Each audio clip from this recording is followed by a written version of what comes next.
With that, I'd love to welcome you to Alex Partridge. He's just come from holding his Lunch and Learn podcast session. So we appreciate you, Alex, being here, there, and everywhere with us.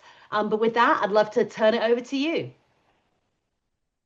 Fantastic. Thank you so much. And it's such a joy to jump from the first session to this session, but I haven't moved.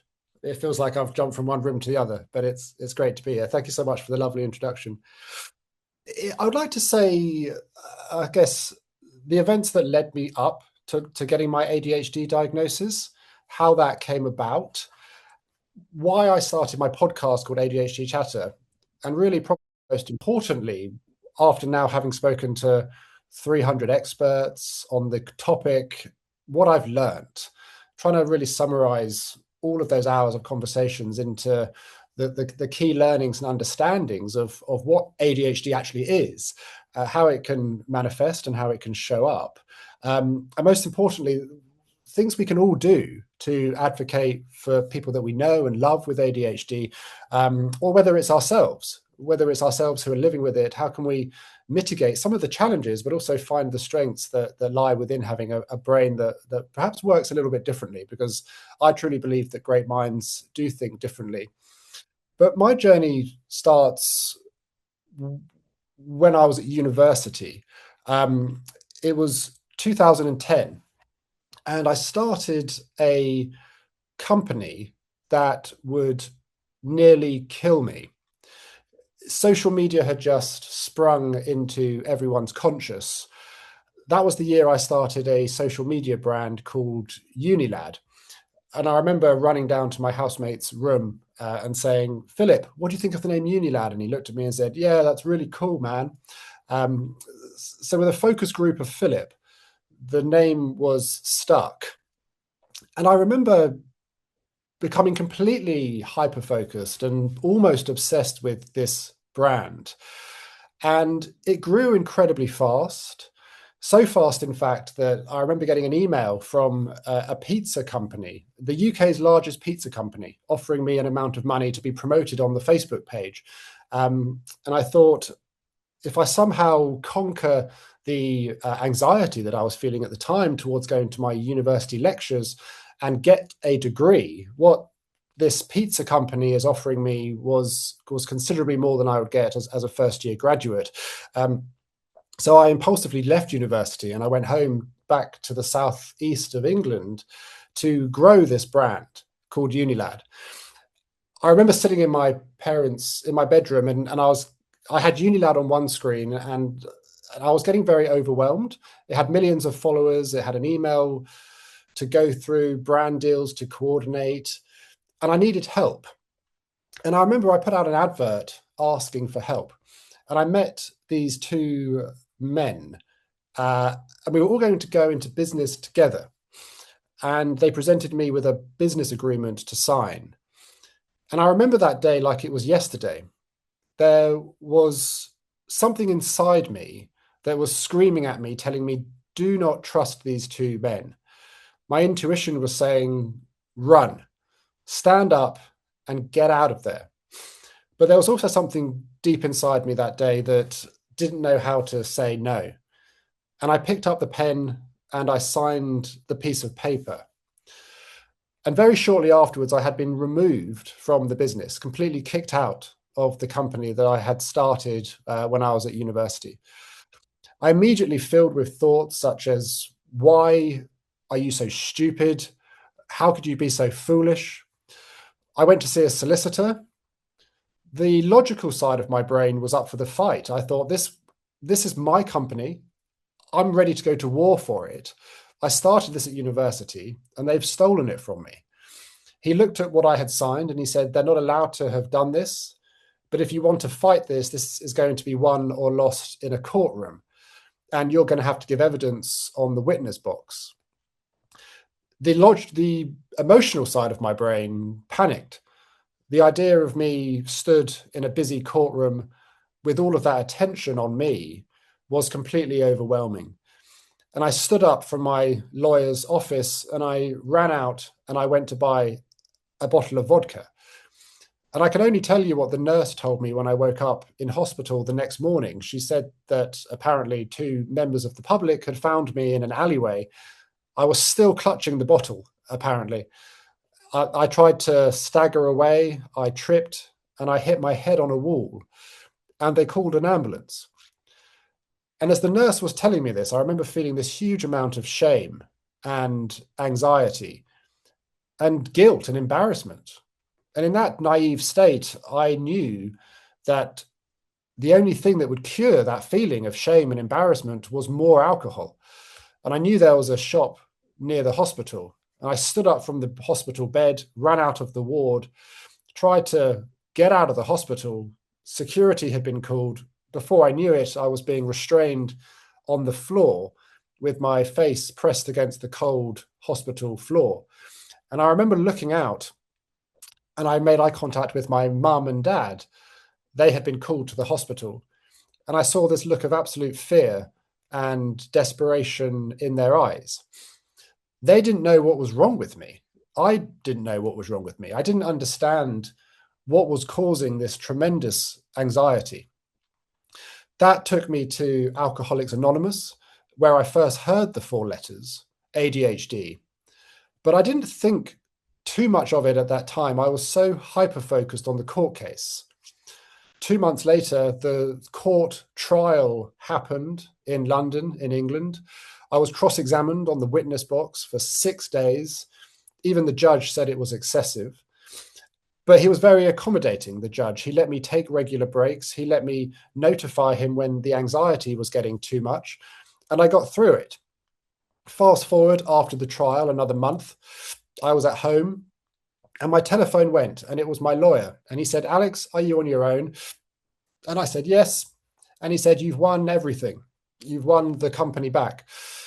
And I remember that conversation so clearly. I fell to the floor and burst into tears because it was a 5-year legal battle, but it was also a huge mental health battle that nearly cost me my life. After the victory, I really reflected and I asked myself a very simple question. Why did I sign that piece of paper? Even when my intuition was screaming at me to say, run, I ignored it, and it nearly cost me everything. I really wrote down a list of my known traits. I knew I was creative. I knew I was entrepreneurial. I knew I had an ability to spot patterns and to see details that many people missed, an ability to remain incredibly calm in a crisis, very impulsive. But I also had an intense fear of disappointing people and letting people down that nearly cost me everything. And armed with this cluster of known traits, my quest to understand my brain kept on arriving me at these 4 letters, ADHD. And very shortly afterwards, I was stood in front of a psychologist who told me that my ADHD was clear as hell. And in that whole moment, much of my life made sense. But there was also a lot that didn't. And I really wanted to start a wider conversation around ADHD to better understand my own brain. And I very quickly started a podcast called ADHD Chatter, where I interviewed anyone I could find to start conversations and expand the global conversation on the topic. When I started my podcast, I thought I knew what ADHD was. I thought it was simply a neurodevelopmental difference characterized by traits of impulsivity and disorganization and forgetfulness.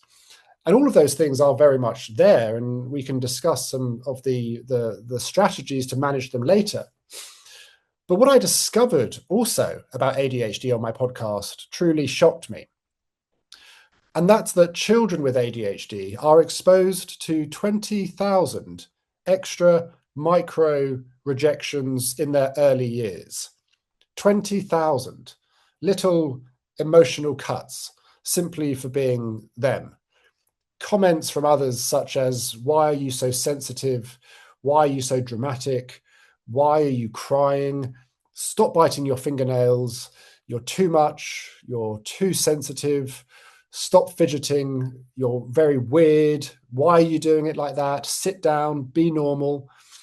Even a non-verbal rejection like an eye roll. And all of these extra micro rejections that an ADHD child receives in their formative years, they compound to create an adult that experiences something called rejection sensitivity dysphoria, or often abbreviated to RSD. And it causes extreme emotional pain when they are criticized or rejected as an adult. Even a relatively benign comment like a friend saying they're too busy to see them can trigger a complete nervous system collapse that feels like they're being attacked. And it means that the ADHD person can't do anything unless it's perfect.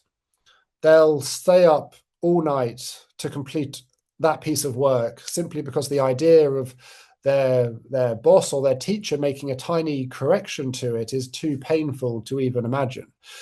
They'll stay in the office 4 hours later than everyone else. They have an intense fear of disappointing people, which turns them into a people pleaser. They will sacrifice their own wants and needs in order to satisfy the wants and needs of others. They will often suffer in silence because they don't want to be a burden to anyone. Sometimes they will just avoid making decisions because over the years they've learned that it feels safer to avoid big conversations. So perhaps they won't apply for that promotion, or they will continue to let that friend walk over them, or they'll stay in that abusive relationship.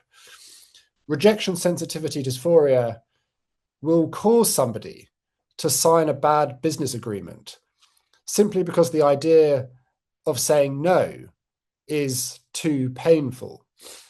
Rejection sensitivity dysphoria is, I think, the hardest part of ADHD, and it can be dangerous, and it can be debilitating, and it's extremely exhausting. And it's the part of ADHD that is the least spoken about, and yet it's the part of ADHD that in adults and children can cause the biggest devastation. And as my understanding of it has grown, I see its effects all around me. As part of my sobriety, I regularly attend Alcoholics Anonymous meetings, and I share this story with absolute permission, and I have changed her name.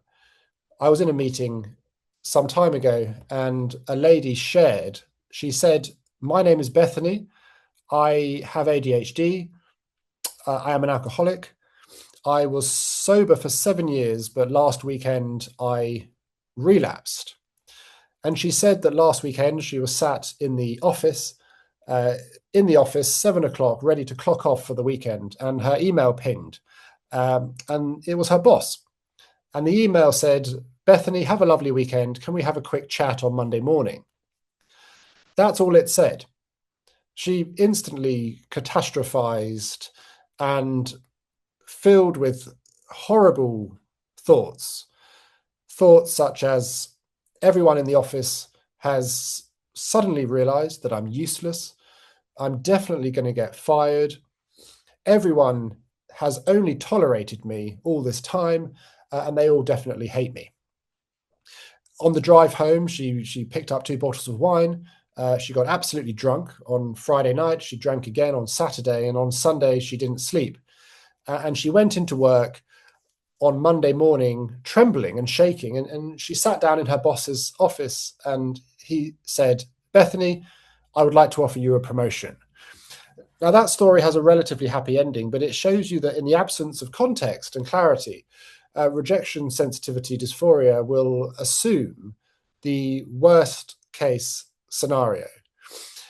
And the downward spiral is incredibly fast, and it's enough to derail someone even after 7 years of sobriety. RSD is very common in people, adults and children with ADHD, but there are some things that we can do to fight against it. And the first thing is to have awareness of it, to have conversations like these, and to recognize that, yes, being different and having ADHD might expose you to many nasty comments from a world because the world is calibrated to neurotypical, i.e., non-ADHD standards. But those differences are not your fault.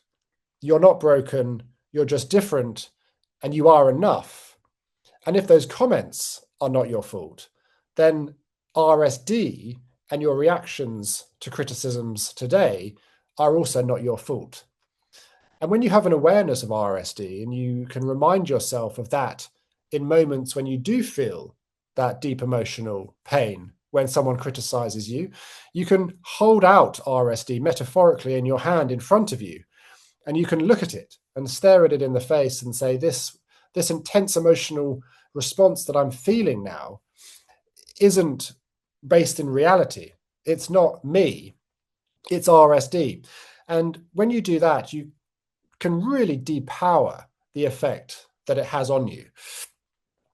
One of the biggest strategies to combat RSD is to encourage people that experience it to look for evidence that contradicts how RSD is making you feel. So in the Bethany example, when her boss said, "Can we have a quick chat?" and RSD told her that everyone in the office hates her and she's definitely going to get fired. My advice in that moment to Bethany would be, is there any evidence that reinforces and backs up that feeling that you're going to get fired and everyone hates you? And I spoke to Bethany, and actually, in fact, in that moment, she reflected, and there wasn't any evidence that backed up how RSD was making her feel. On the contrary, there was lots of evidence that contradicted how RSD was making her feel. There was an email from her boss the previous week suggesting a promotion. There was an invite to a work social event. There was a positive interaction with many of her colleagues in the previous days. So RSD hates evidence that contradicts it. And I would encourage anyone who experiences it to really look for evidence that contradicts how it makes you feel. The other thing that really soothes RSD is keeping a journal of the triggers and monitoring the outcomes and seeing if what actually happened was consistent with how RSD made you think, what made you think was going to happen.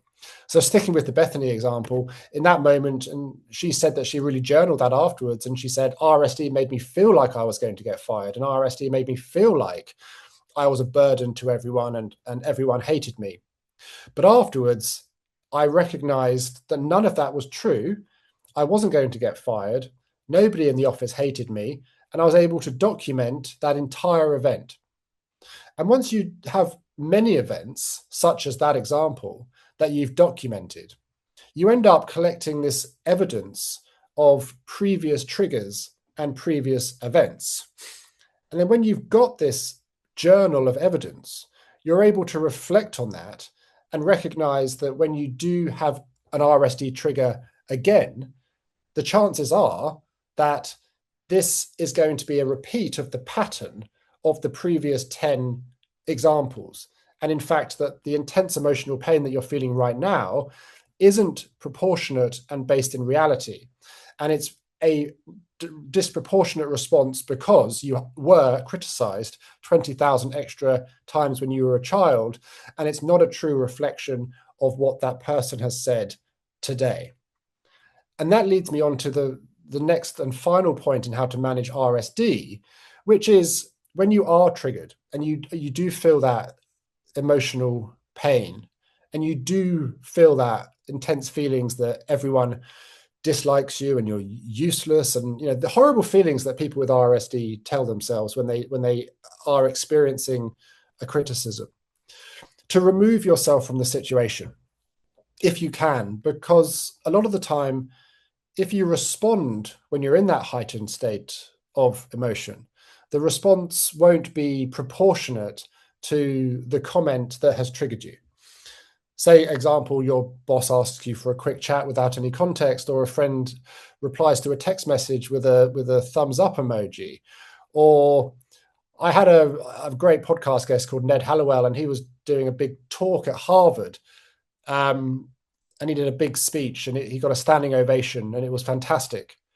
And then when he was in the taxi back to the hotel with his wife, he was crying.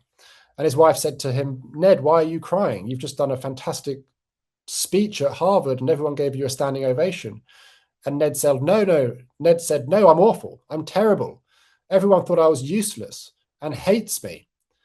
And his wife said, "Ned, everyone was on their feet clapping." And he said, "No, there was one lady at the back scowling who wasn't standing up. I'm terrible. I'm useless." That's RSD will focus on one pattern that contradicts how it's making you feel. But Ned had the ability to recognize that he needed to remove himself from the situation, because if you react when you're in the moment, you often can respond in disproportionate ways to the comment that has triggered you. And that in itself can be the cause of a huge amount of shame and anxiety later on down the line.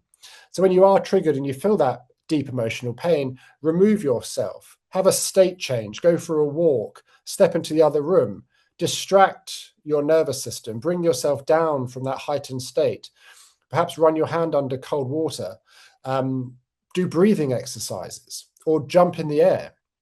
Bring your nervous system down to a more regulated state. And by doing this, you're able to then reapproach the situation and respond in a more regulated place. The main thing I've learned from my podcast is that a consequence of feeling different and trying to protect yourself from criticisms from other people is to hide who you are. And I think there's a point in every neurodivergent child's life when they realize that they're different. I said I reflected on that moment. Why did I sign that piece of paper? Why did I sign that bad business agreement? And it hit me so clearly that I had never, ever had any self-esteem. It had been eroded over years as a consequence of feeling different. And I remember my earliest memory of feeling different. I was in the playground when I was at school, and someone said to me, "Alex, you could be one of the cool kids if you weren't so weird." I never had any self-belief because of those. And we recognized as neurodivergent children that the remedy or the solution to feeling different is to hide who you really are and to change your character and to mask in order to fit in. I truly believe that people with ADHD are the world's best actors for this very reason. We're incredible at playing a character called normal. We're chameleons. We can shapeshift. We can adopt someone's entire personality sometimes. We can change our accents, sometimes our entire interest base, simply to fit in and to feel less ostracized and less misunderstood. And that can feel soothing in the moment, but the knock-on effects of not being your true self means that over time you lose your understanding of who you really are. I don't truly believe that ADHD is a deficit of attention, despite what the name says. I think when someone with ADHD finds something that they're truly passionate about, truly interested in, they don't have a deficit of attention towards that thing. If anything, they have an abundance of attention towards that thing. I truly believe that because of so many years of masking, ADHD is more a deficit of self-awareness. You've masked so effectively and so well for so long. That gap between who you actually are and what you're presenting to the world is so wide that you've lost touch of who you actually are. And it's very difficult to make decisions in life about what you're going to do when you don't have an understanding about what you actually want to do and what you're interested in doing. For example, you could have an opportunity that comes your way, whether that's a new friendship or a new relationship or a new hobby or a new job. And because we have a lower baseline of dopamine, we can get very excited about things in the early days. We can hyper-focus on a new person, or we can think that that new business idea is going to be our new life's purpose, and we can very quickly buy that domain and design the logo. But then the honeymoon period passes, some weeks go past or some months go past, and we can lose interest in that opportunity. And that's when we leave that relationship, or we leave that job, or the domain that we bought for our new hobby enters the graveyard of domains that so many of us have. But when you build your self-awareness, you can really begin to reduce the gap between the masked version of you and your true self. And you can build your self-awareness. And I think the fastest ways to do this is to ask yourself some really basic questions as often as you can, such as, what did I do today that made me happy? What did I do today that made me sad? What did I do today that I found easy? What did I do today that I found challenging? What do I do when I'm on my own and no one's around to pass judgment? What music do I listen to? What do I watch on YouTube? What films do I watch? What conversations and people and social settings do I walk away from feeling energized? What social settings do I walk away from feeling drained? All of these responses to these questions will give you data points to understand who you really are and what you're actually interested in. And to also pay attention to your knee-jerk reactions. They're little signals that your body gives off that we often suppress. And I used this example earlier. If you're reading a musical theatre magazine and you see an advert for a role that they're auditioning for, and you intrinsically get super excited about that opportunity, but then you suppress it because your dad wanted you to be a doctor, or someone said something on the playground when you were younger, that's a knee-jerk reaction. That's your body screaming out, your inner child screaming out, trying to remind you of what you're actually interested in. And it's so important that we pay attention to these signals so we can build up our self-awareness. So when opportunities do come our way as an ADHD individual, we're armed with so much understanding of what we're actually interested in. And when we say yes to things that we're actually interested in, the chances of us sticking at that thing and achieving great things and success in that thing considerably goes up. And when that happens, we can combat the self-esteem that has been eroded over many years prior from starting things and abandoning them time and time again.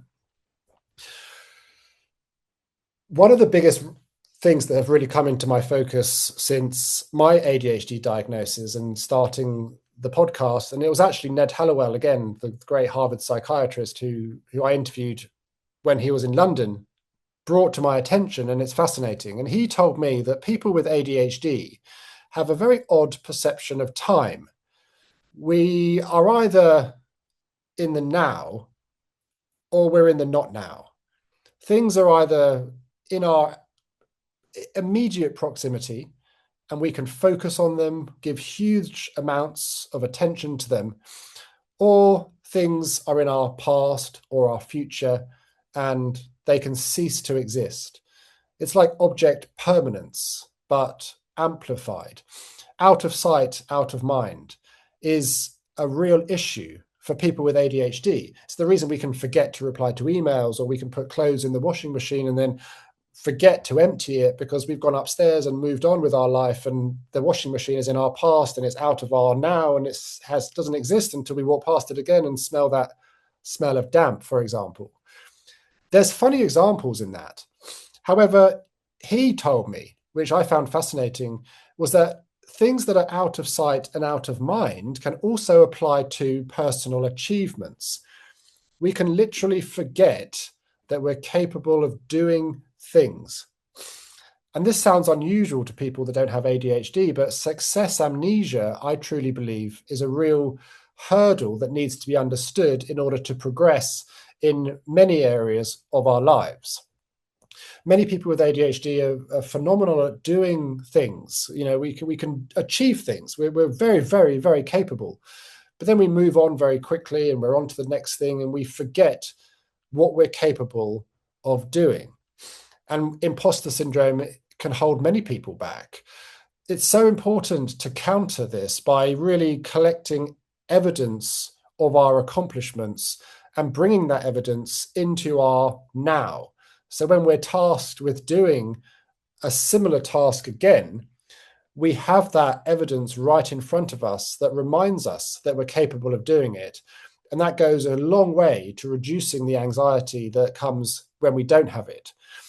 For example, if I'm doing a talk like this, and I do a fair few, I do, well, maybe one a month, say, for example, I always used to feel that I was not the right person to be in the room, like I was underqualified. Who am I to talk about ADHD in any capacity?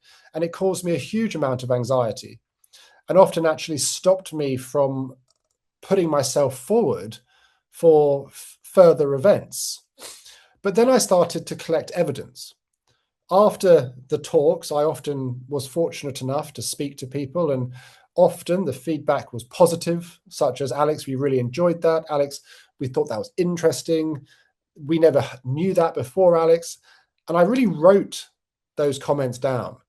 I really collected that evidence of my ability to talk about ADHD.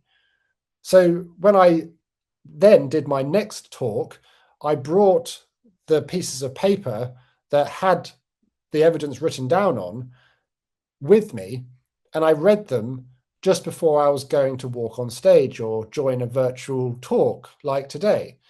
And bringing that evidence into my now really, really helped to remind me that I am capable of doing the thing I am about to do. And that will apply to every single person who has ADHD.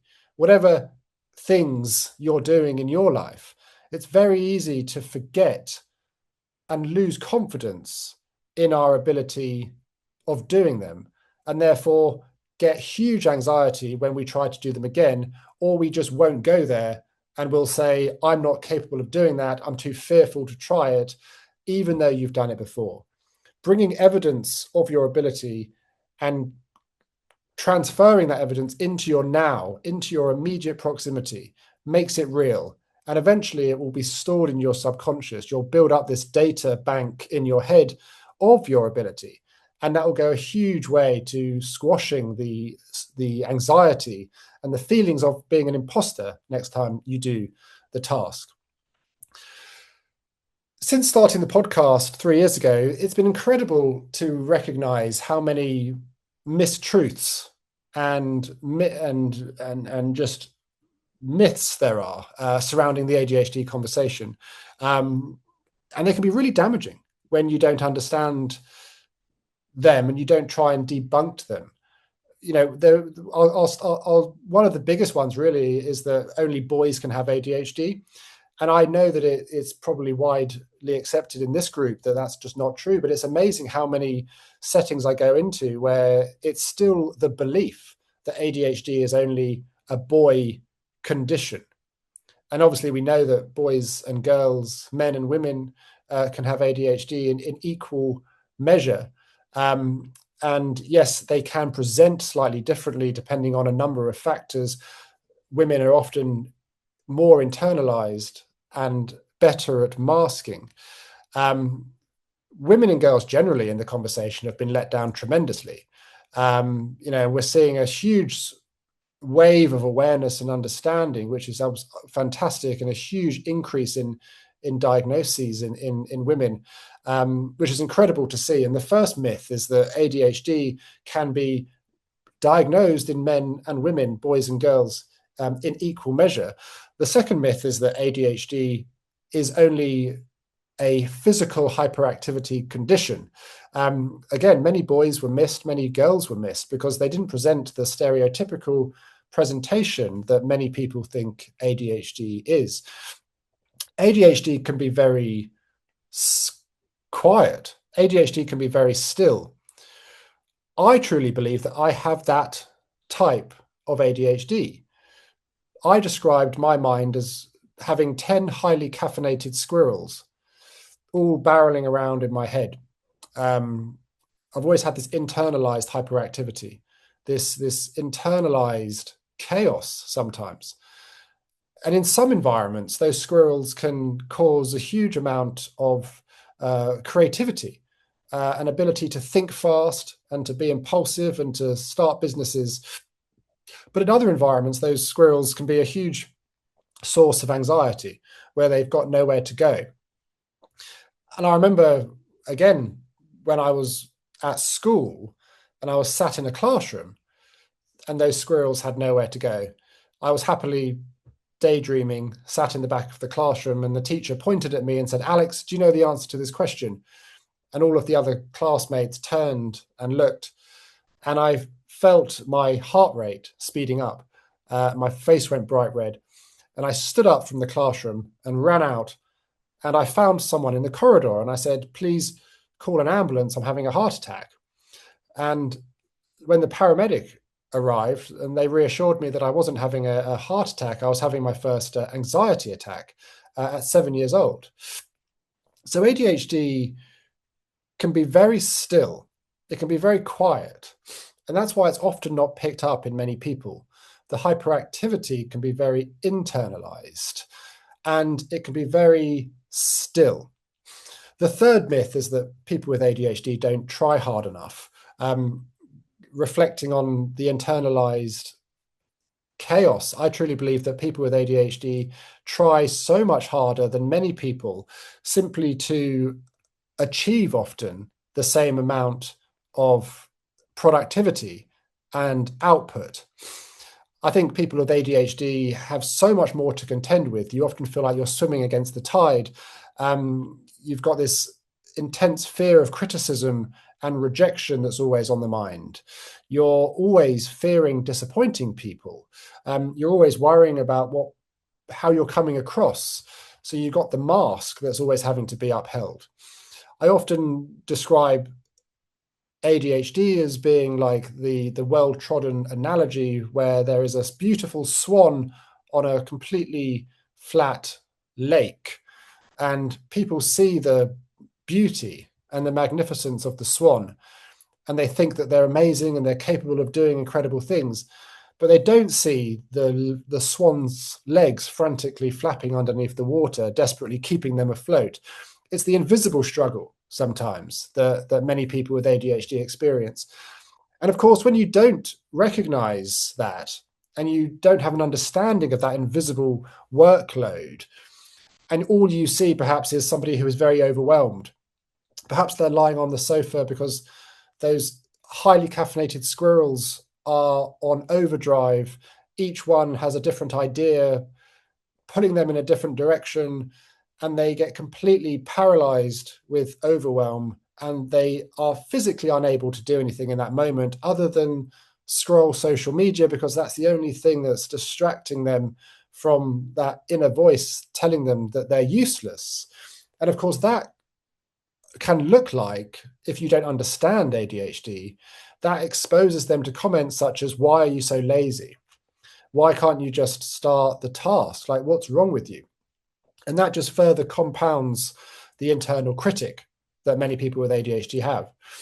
I think, reflecting on my own experience, had my teachers had a better dialogue with my parents, there could have been a much better understanding of my ADHD at a much earlier age. And I think there are many things teachers and schools can do in 2026 to improve the understanding of ADHD in the classroom.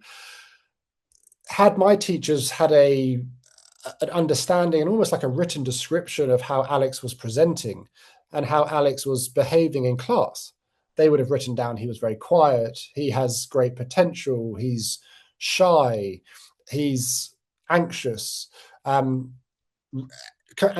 compare that with my parents doing the same thing on how I was presenting at home.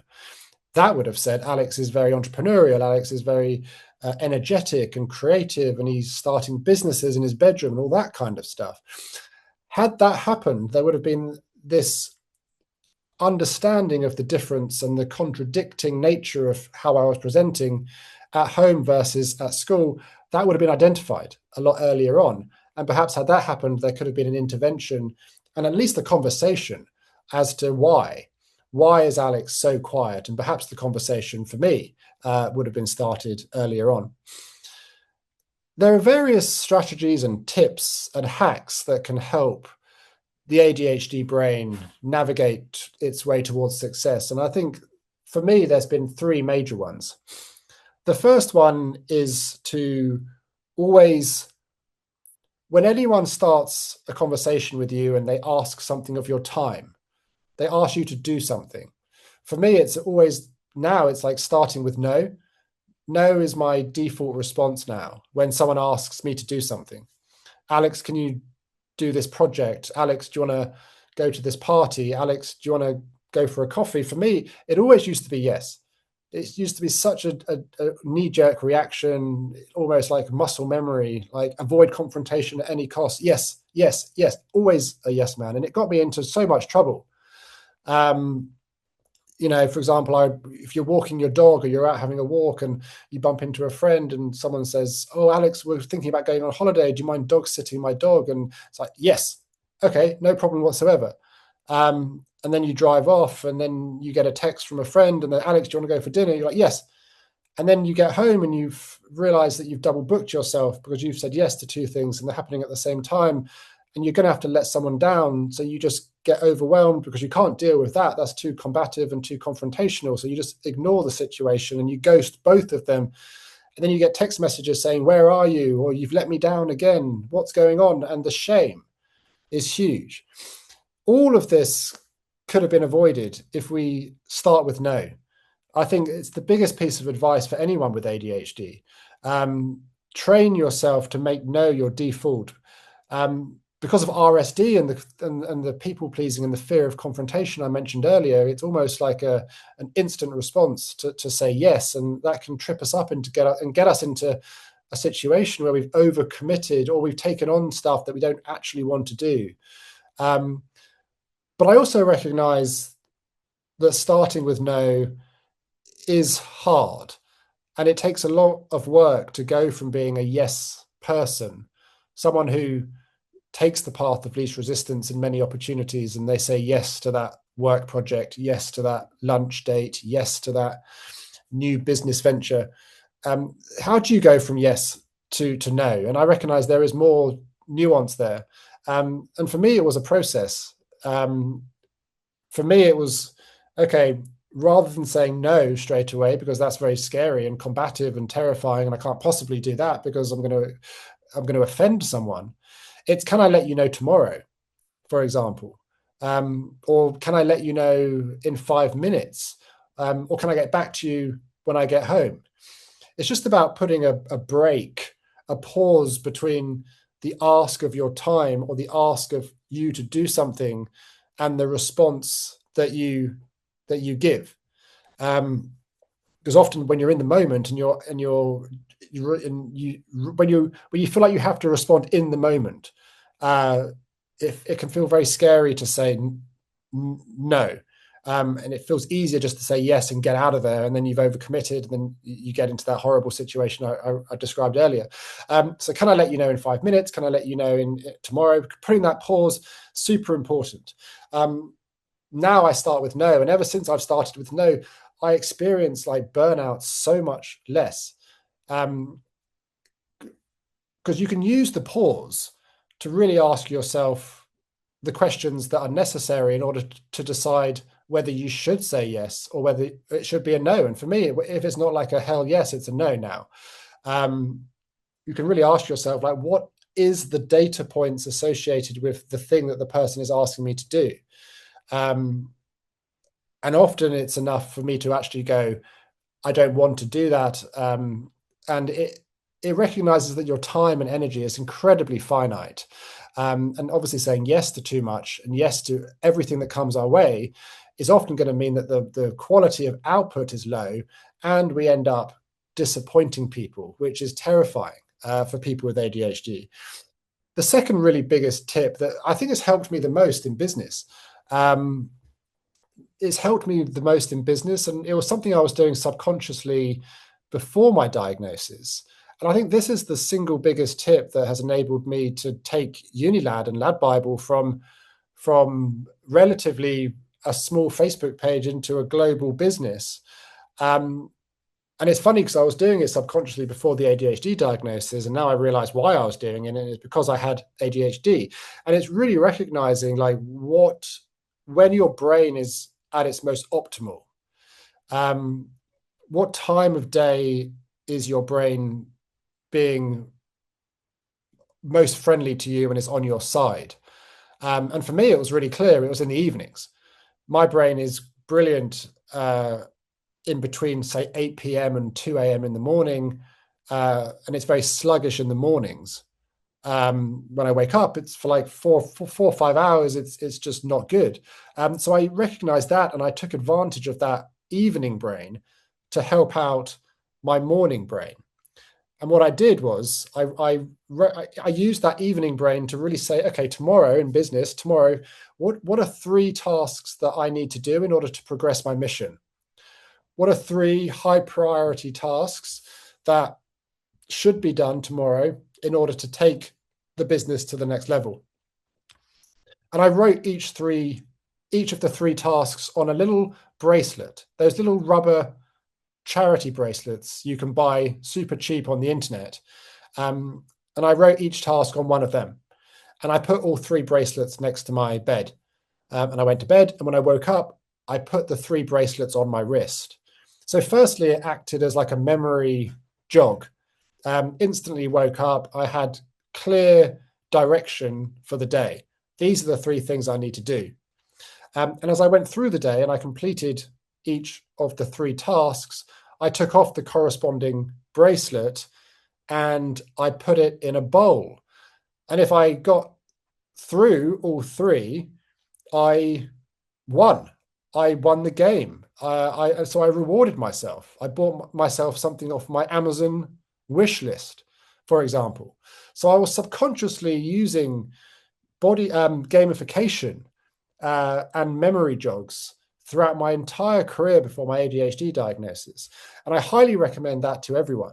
By recognizing when you're most optimal, when your brain is most efficient, and taking advantage of that time to really help out the version of you that perhaps is a little sluggish at another time of the day. What I've also been doing a lot is something called body doubling. And I'm sure many of you on the call will have heard of body doubling. And again, it's something I've been doing subconsciously for years. I just never had a name to it or recognized why it was working. For those who don't know what body doubling is, it's essentially when you're with somebody, and it can be physically with someone, you're with somebody in their presence, or you can be virtually with someone, like on a screen, and you're able to feed off their energy and start a task that otherwise you would have procrastinated or not had the motivation to do. But because you're with somebody, you can almost experience this shared accountability, and you can feed off each other's energy and get the task done. So every Monday morning, and I've been doing this for years, I share a screen with is who I'm working with at the time. Now it's my podcast producer. In the past, it's been other people. So Monday morning, I actually do a virtual call with somebody. We don't often speak. We just are aware that we're both sharing each other's space, and we both feed off each other's energy enough to get through those sort of Monday morning admin tasks, like clearing out your emails, or sometimes doing tax stuff, or things that are just really not fun. And if you just relied on your own accountability, you probably wouldn't find the motivation to stop procrastinating them. But body doubling is brilliant. Often you can invite a friend over to your home if you want to clean. And simply having someone there is enough to feed off that energy. I think there's a lot of hacks and tips and advice that I can give you, but I think the most important thing as we get towards the end is to have the confidence within the person who has ADHD to advocate for themselves, and to know that they can adopt these strategies, or ask for support without any fear of pushback or bullying or discrimination. when I got my diagnosis, I posted on LinkedIn. I said, I have ADHD, and I did a little post summarizing the story I told you earlier. And I had so many comments, DMs, private DMs from people saying, you must be brave to talk about ADHD. You must be brave. And for me, that was heartbreaking, because the presumption of bravery is proof that stigma still exists. And it's stigma, I truly believe, is the primary reason why many people won't ask for help. They'll continue to struggle in silence. They'll be sat in the office tapping their foot, or in the classroom, too anxious to start the conversation, because they're aware that there is an unhealthy conversation around ADHD, which is the primary reason why I started the podcast, to help balance that narrative. But there's very basic accommodations that classrooms, workplaces can make to show that it is a safe environment, creating that psychological safety that enables children to feel comfortable and secure enough to have this conversation is really at the heart of all of the advice. Because when someone does feel comfortable and secure and confident to ask for help, then they can speak about all of the things I've spoken about: body doubling, the bracelets, noise cancelling headphones, fidget toys, movement breaks, written visual reminders of agendas, all of that kind of stuff. People don't ask for that unless they feel safe to do so, without feeling like if they do ask, it's going to be met with some kind of eye roll or some kind of verbal pushback, or worse sometimes. So for me, it's like leaders and teachers have to start the conversation themselves from a place of vulnerability, and not just talk about the wins and the strengths, and the positive stuff. That's really important. But I think teachers can open up about their own vulnerabilities, and open up about their own personal challenges that perhaps run parallel to the ADHD conversation, and say, oh, I'm, as a teacher, sometimes I struggle with timekeeping, or I sometimes struggle with organization, or I sometimes struggle with memory. And when a child hears that coming from a teacher who is in a position of authority, that culture and that safety will trickle down into the mind of the child, and it will create a mindset of there is relatability from the teacher if I ask about something concerning my struggles, which will enable the child to feel confident enough to ask for help. And I think the most important thing in creating psychological safety in the classroom and in a workplace is consistency in how the ask for help is met and replied with. Because if a child sees somebody asking for help, and the teacher perhaps on one day is in a great mood and is in very empathetically, enthusiastically and responsive, and then on another day, the child witnesses another child asking for help, and perhaps on that occasion, the teacher is, not in such a good mood and doesn't respond quite so positively, there is a degree of pattern recognition there that the ADHD child will pick up on.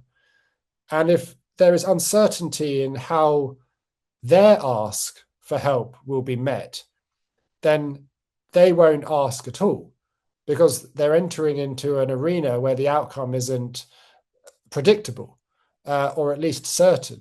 And obviously everyone's human, everyone has good days and bad days, and there is flexibility there to not be completely consistent in how you respond. But if there's huge swings in responses and consistently for when children do ask for help, the ADHD kids will recognize that, and it will stop them from feeling safe to ask for help themselves. And I think it's so important as well to always, to recognize the signs of anxiety. And I think anxiety is one of the biggest manifestations of this whole conversation, and to accommodate anxious minds. And for example, if you're having a meeting or you're in a group setting at school and the teacher puts a problem to the group, often you'll get the extrovert, the confident child kind of shout out the answer. And a lot of the time the teacher will go, that's it, we'll just go with that. That's the solution. Because the ADHD child felt too anxious in that setting to contribute and too anxious to put their solutions forward. However, if you're in a group setting and the teacher puts a problem to the group and you give a grace period and you say, go away and think in an environment that you feel comfortable with, and then allow children to submit the ideas in a safe way. It could be a Dropbox, for example, or a little fun envelope receiving system, or an email perhaps. Then you allow some brilliant ideas to come forward. Because in my business career and since starting the podcast, one of the biggest realizations is that often the best ideas are often trapped inside anxious minds, and allowing that grace period for people who perhaps are anxious in some settings, to go away and to unlock the brilliance that would otherwise be trapped. I think the key takeaway really is to encourage everyone to recognize that being different is advantageous in many, many ways. I think there's a brilliant analogy and parallel that I couldn't believe hadn't been picked up on. And it's in bees, funnily enough, honeybees. In a hive, 80% of honeybees will fly off to a known source of nectar, because they know it's there, and they come back and they do this thing called the waggle dance, which notifies the other bees that there's a good source of nectar over there, and 80% of the bees follow the waggle dance, and that works. But 20% of the bees ignore the waggle dance, and they go off in their own direction, and they do their own thing in order to find new sources of honey, because if they didn't do that, it wouldn't ensure the collective survival of the hive. And there are many other species that do this. Birds do it, ants do it, some fish do it. And of course, the parallel is that 20% of human beings are neurodivergent, and 20% of human beings, and we need the difference of the 20% in order to ensure the collective survival and evolution of the human race. If we all did the same thing and we all just exploited the known ways of doing things, the outcome wouldn't be good. But if 20% are the explorers and the ones going and finding and inventing and discovering new ways of doing things, then the evolutionary advantages are huge. The problem is, of course, psychologically, there's a gravitational pull towards a mass. So the 20% will observe the 80% doing things a certain way, and they won't have the confidence to ignore their waggle dance. And so they will try to be something that they're not, and they won't have the confidence to lean into their differences and to be the essential 20% difference, which is the importance of conversations like this, to plant the idea and the confidence in neurodivergent children that being different should be celebrated. Being different is advantageous to everyone, and being different is essential. And great minds have always thought and been different. I love that as a closing analogy, Alex. Just to summarize sort of what you said there, if we all just followed the known way of doing things, the outcomes would not be as good. And I think of this with how we respond to our students, how we design our classrooms, with those brave teachers, like, okay, I'm going to try something different for my class today to see if something different might work, right? Because if we keep doing the same things, we're going to keep getting the same outcomes. And we recognize that some of our students aren't following the same waggle dance of all the other bees. Sorry to cut you off, Alex. I know some people are heading on to another session, but as we close today's session, I wanted to thank you sincerely for sharing your story and modeling such honesty and vulnerability that we know can also be advantageous for us as educators to share with our students. I appreciate the strategies you've shared that parents and educators can use, as well as learners with ADHD themselves. Alex's journey reminds us that neurodiversity is not something to try fix, but something we must try better to understand and design for. His reflections on experiences like rejection sensitivity dysphoria challenge us to think more deeply about the emotional realities many learners carry with them every day, often invisibly. For educators, it's a powerful reminder that belonging's not just about access to the classroom, but about creating environments where students feel psychological safety, feel valued, feel capable, and feel like they can take risks without fear of shame or rejection. When we intentionally design systems and learning environments that embrace human variability and encourage student self-advocacy, then more people have the opportunity to thrive. Thank you again, Alex, for your openness, your advocacy, and for helping us to push this conversation forward. It's been an absolute honor to host you today. It's a pleasure to be here. Thank you so much. Thank you, everyone that's joined us. Thank you to our interpreters and everyone that's taken the time to listen today. Bye for now. Hope you enjoy the rest of your day.